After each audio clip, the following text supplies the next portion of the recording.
My name is Mike Preisner. I joined the Army, left for basic training on my 18th birthday in June of 2001. I was assigned to the 10th Mountain Division, and in March of 2003, I was attached to the 173rd Airborne Brigade and deployed to northern Iraq.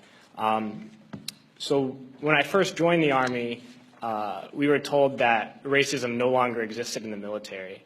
A legacy of inequality and discrimination was suddenly washed away by something called the Equal Opportunity Program. We would sit through mandatory classes, and every unit had this EO representative to ensure that no elements of racism could resurface. I began to hear new words like towelhead and camel jockey, and the most disturbing, sand nigger. And these words did not initially come from my fellow soldiers, but from my superiors, my platoon sergeant, my company first sergeant, battalion commander. All the way up the chain of command, these terms, these viciously racist terms, were suddenly acceptable. And I noticed that the most overt racism came from veterans of the first Gulf War. And those were the words they used when they were incinerating civilian convoys. Those are the words they used when this government deliberately targets civilian infrastructure, bombing water supplies, knowing that it would kill hundreds of thousands of children. Those are the words the American people used when they allowed this government to sanction Iraq. And this is something that many people forget, and we can't forget, is that we've just learned that we've killed over 1 million Iraqis since this invasion, but we already killed 1 million Iraqis in the 90s through sanctions and bombings prior to this invasion. So the number truly is much higher. But when I got to Iraq in 2003, I learned a new word, and that word was Haji. Haji was the enemy. Haji was every Iraqi. He was not a person, a father, a teacher, or a worker. And it's important, we've heard this word a lot during Winter Soldier, but it's important to understand where this word came from. And to Muslims, the most important thing is to take a pilgrimage to Mecca. It's the Hajj. And someone who has taken this pilgrimage is a Haji. And it's something that in traditional Islam is the highest calling in the religion. So we took the best thing for a Muslim and made it into the worst thing. But history did not start with us. And since the creation of this country, racism has been used to justify expansion and oppression. The Native Americans were called savages. The Africans were called all sorts of things to excuse slavery. And Vietnam veterans know of the multitude of words used to justify that imperialist war. So Haji was the word we used. It was the word we used on this particular mission I'm going to talk about. And we've heard a lot about different raids and kicking down the doors of people's houses and ransacking their houses. But this mission was different, a different kind of raid. I never got any explanation for these orders. We were only told that this group of houses, 5 or 6 houses, were now property of the U.S. military, and we had to go in and make those families leave those houses. So we went to these houses and informed the families that those homes were no longer their homes. We provided them no alternative, nowhere to go, no compensation.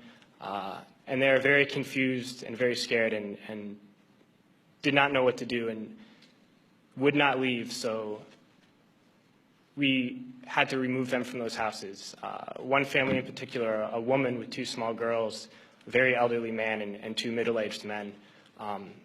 We dragged them from their houses and threw them onto the street and arrested the men because they refused to leave, arrested the old man, and sent them off to prison. And at that time, I didn't know what happened to people when we tied their hands behind their back and put a sandbag on their head. But unfortunately, a few months later, I had to find out. We were short interrogators, so I was assigned to work as an interrogator. And I oversaw and participated in hundreds of interrogations. One in particular I'm going to share with you. It was a moment for me that really showed me the nature of this occupation. This particular detainee, when I was sent to interrogate him, he was stripped down to his underwear, hands behind his back, and sandbag on his head. I never actually saw this man's face. My job was to take this metal folding chair and just smash it against the wall next to his head. He was faced against the wall with his nose touching the wall, while a fellow soldier just screamed the same question over and over again. No matter what his answer, my job was to slam the chair against his wall.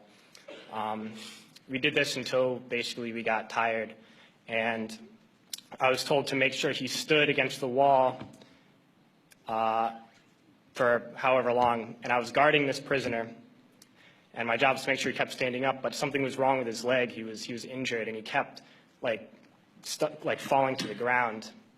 And the sergeant in charge would come and tell me to get him up off his feet. So I'd have to pick him up and put him against the wall. And he kept going down. I just have to keep pulling him up and putting him against the wall.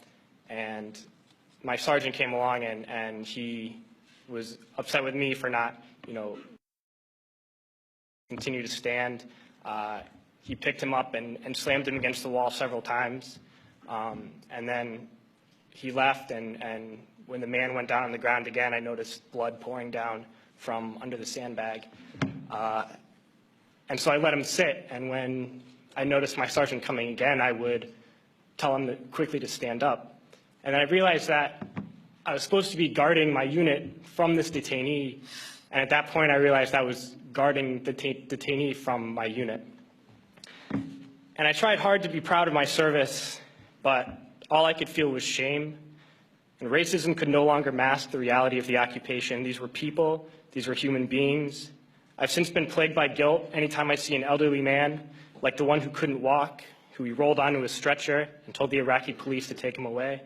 I feel guilt anytime I see a mother with her children, like the one who cried hysterically and screamed that we were worse than Saddam as we forced her from her home.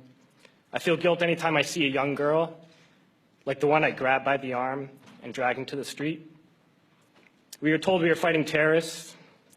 The real terrorist was me, and the real terrorism is this occupation. Racism within the military has long been an important tool to justify the destruction and occupation of another country. It has long been used to justify the killing, subjugation, and torture of another people. Racism is a vital weapon employed by this government.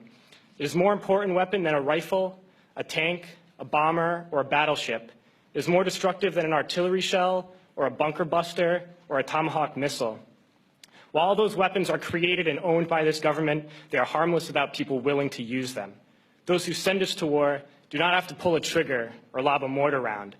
They do not have to fight the war, they merely have to sell the war. They need a public who is willing to send their soldiers into harm's way. They need soldiers who are willing to kill and be killed without question. They can spend millions on a single bomb, but that bomb only becomes a weapon when the ranks in the military are willing to follow orders to use it. They can send every last soldier anywhere on earth, but there will only be a war if soldiers are willing to fight. And the ruling class, the billionaires who profit from human suffering, who care only about expanding their wealth, controlling the world economy, understand that their power lies only in their ability to convince us that war, oppression, and exploitation is in our interest. They understand that their wealth is dependent on their ability to convince the working class to die to control the market of another country. And convincing us to kill and die is based on their ability to make us think that we are somehow superior. Soldiers, sailors, Marines, airmen have nothing to gain from this occupation. The vast majority of people living in the U.S. have nothing to gain from this occupation. In fact, not only do we have nothing to gain, but we suffer more because of it. We lose limbs, endure trauma, and give our lives. Our families have to watch flag-draped coffins lowered into the earth. Millions in this country without health care, jobs, or access to education must watch this government squander over $450 million a day on this occupation.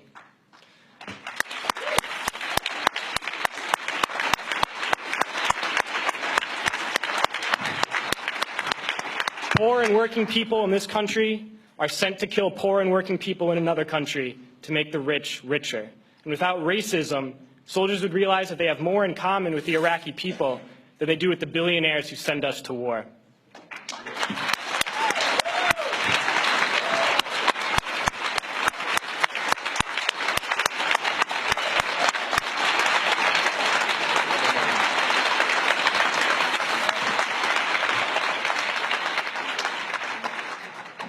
I threw families onto the street in Iraq. only to come home and find families thrown onto the street in this country, in this tragic and unnecessary foreclosure crisis. We need to wake up and realize that our real enemies are not in some distant land. They're not people whose names we don't know and cultures we don't understand. The enemy is people we know very well and people we can identify. The enemy is a system that wages war when it's profitable. The enemy is the CEOs who lay us off from our jobs when it's profitable. It's the insurance companies who deny us health care when it's profitable. It's the banks who take away our homes when it's profitable. Our enemy is not 5,000 miles away. They are right here at home. And if we organize and fight with our sisters and brothers, we can stop this war, we can stop this government, and we can create a better world.